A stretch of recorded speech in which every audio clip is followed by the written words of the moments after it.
Get ready, everyone. All-Star action is coming your way. This is Kevin Harlan alongside Steve Kerr and Clark Kellogg. This place is gonna go crazy. And now it's time for the Foot Locker three-point contest. The long-range assassins of the NBA have come together to show off their skills from beyond the arc. For a lot of folks, this is actually their favorite All-Star event. There's a lot of drama. It always seems to come down to the wire.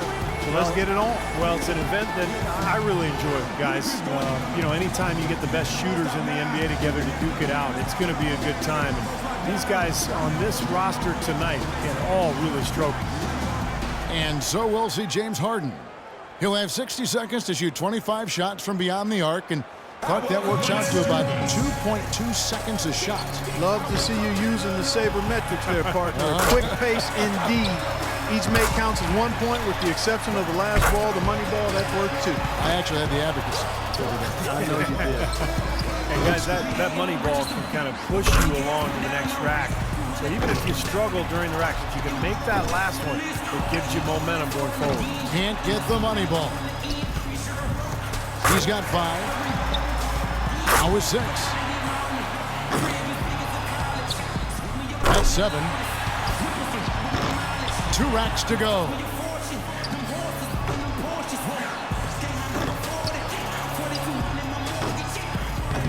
Misses for the 4th straight time. Drains the money ball.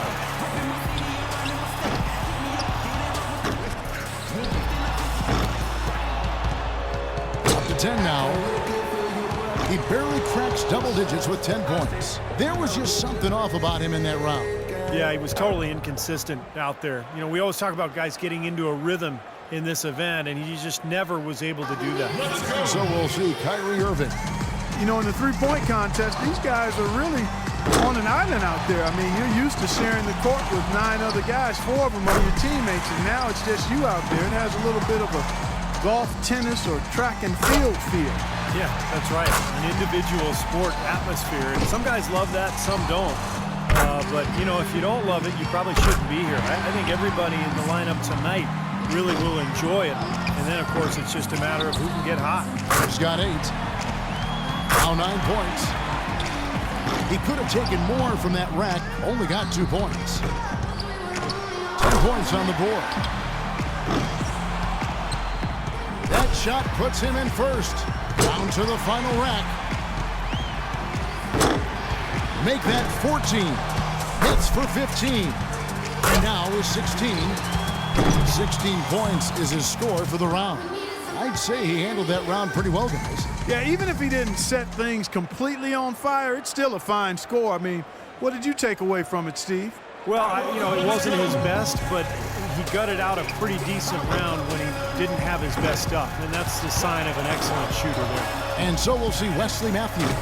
You know, Wes Matthews, Kevin, out of Marquette, had a really solid career there, but was undrafted. A player who's really solidified himself as a quality NBA talent. I mean, a tough defender. He's a pretty good shooter. Can handle it. I mean, there's not anything he doesn't do reasonably well. You remember his dad, Wes Matthews, don't you? Yeah, I do. I remember, those Wisconsin teams cost me a Big Ten championship. Cost us a Big Ten title back in 1980, and Wes Matthews was the culprit. He was the catalyst for knocking us off twice in those games. I am sorry I brought that up. Yeah, you knew what you were doing. No, I you did knew what not. you were doing. Yeah, you knew what you were doing. Steve, help me out here. Now 9 points. Finishes with 11. Well, I didn't expect that score to be as low as it was. What about you guys? Yeah, he missed a string of 7 straight shots there, Kevin. Looked like he had a little hitch in his release. Here we go with Gordon Hayward. You definitely want to try to get off to a good start because, guys, I'll tell you, if you whiff that first rack, it can really throw you off and keep you off. Oh, no question, Clark. That rack comes so quickly, the clock's ticking, and all of a sudden you're behind and you press, and it's tough to shoot when you're really trying to force the issue. He's getting cold. 5 consecutive misses.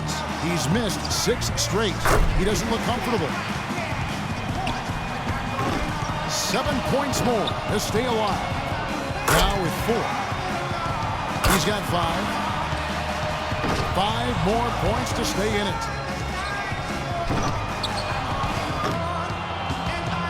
Come on now.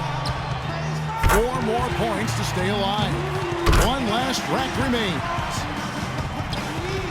Now we're talking. One more to stay alive.